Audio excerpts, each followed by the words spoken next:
In the beginning of my journey, when I was doing a lot of shadow work and I was speaking about entering the 50 dimension, that we had to clear out our subconscious, right? In order to be able to gain contact with our ancestors in the 50 dimension, right?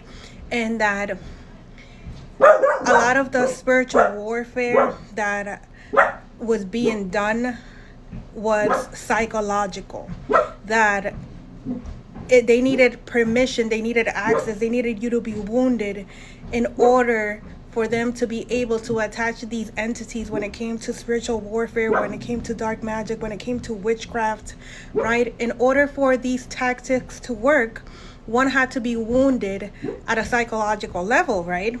And this is how these entities would be able to attach, right?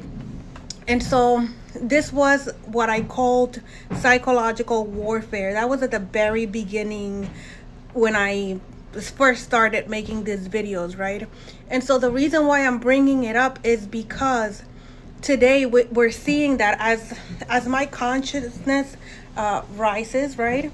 As I evolve, as I have balanced my light and darkness, my masculine and feminine side, as I have awakened the right side of my brain, it is clear to me that the psychological matrix that's being used is that one when it comes to the programming, to the systems at work. So at that time, I didn't put those two parts together. I did speak about detaching from the programming, becoming formless, right? But there is a deeper reason why we must detach from the programming as well. In the matrix, in the psychological matrix, they want you, which is that you being stuck into the 3D, you being plugged into the 3D, which is the earthly things, such as choosing a side when it comes to politics, choosing a side when it comes to religion, going against anyone who has a different perception, a different belief system than you, being in competition with one another, right? Oh God, my shirt. I was making pizza. Sorry. And doing the dishes, and I just made me a carrot natural juice with like a whole bunch of stuff. So we're just gonna override that right there, right? I was doing a lot. So when it comes to the psychological matrix, right, what that's about, it's about the same thing that I speak on, but in a different terms, right? When it comes to the systems that are in place, which what they do is that they build you up to have a scarcity mindset, to have to have you kind of like in your own prison without you realizing that you're in a prison, because until you don't free yourself from all of these systems, when you don't until you detach from the programming, you will not be able to gain access to your true self. You will not be able to come into union with yourself. Therefore, you won't be able to come into union with the Most High God who resides inside of you. And so they keep you distracted, they keep you bounded to choosing a side. And then what happens is that the moment that you awaken and try to do something different and go on and decide to heal, what happens here is that the agent's myths begin to awaken. What happened with the baby, my love? With this psychological matrix, not only are we susceptible to having our energy manipulated, harvested, and siphoned from, we are also kept as being not only the prisoner, but the guard of our own prison, right? And so it's very strategic, it's very well thought out and very well played out, especially with the fact that the distractions that are put in place to keep us locked in there, where we ourselves are doing the locking and the sentencing as well, and also the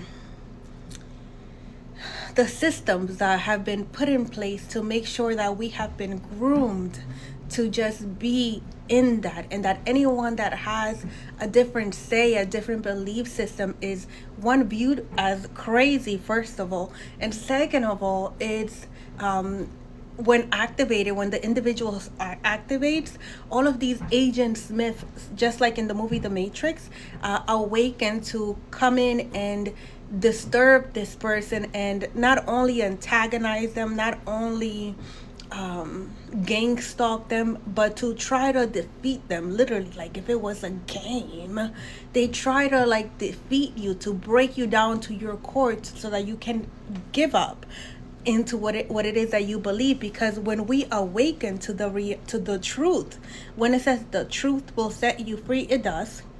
When we find out truth for ourselves, it does set us free. We just wake up to a world that's inverted, right?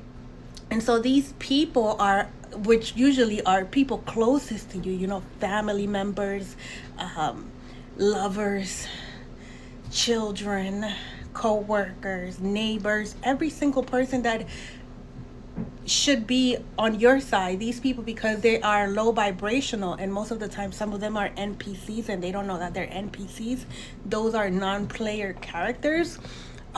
They come up and they do things to fuck with you, right? And so if we don't have a spiritual hygiene of excellence, right, and we are rooted in truth and moving forward and understand what it is that's happening here, and understand the end of the game, right, we might get lost in the sauce, right? That's why it's so important that we stay grounded, and that we do the inner work, and that we free ourselves from that psychological prison which is inflicted upon us from early on, like literally from birth till we choose to awaken, or we're forced into a spiritual initiation based on the contracts that we have by being here, for being here. And so I find that to be interesting, because someone said, which this is what triggered my mind, he said, have you ever noticed that the people that have been put in prison, and they were not guilty, but they were put in prison, right? They do 10 years, 15 years, and then they come out and they're still well, right? And you ask them, like, how did you do it? And they're like, well, they could take my physical body, but they can't take my mind, right? It's because these people free themselves from the attachments, right? They free themselves from these 3D dimension. And when we do that, we're able to come to the realizations that we are infinite beings, right? That the capacity that we hold is miraculous, and that if we were to focus and do the inner work and do the healing, the inner healing, which is for us, nobody can take that from us, right? That is the best thing that we can ever do for ourselves and for the people that surround us, right? Because it's a ripple effect. You do it, and then automatically whoever comes near your energy has to match the same frequency. If not, it's not gonna resonate. So that's what they did. They freed themselves from this 3D dimension. They freed their mind. And so I wanted to share that with you guys.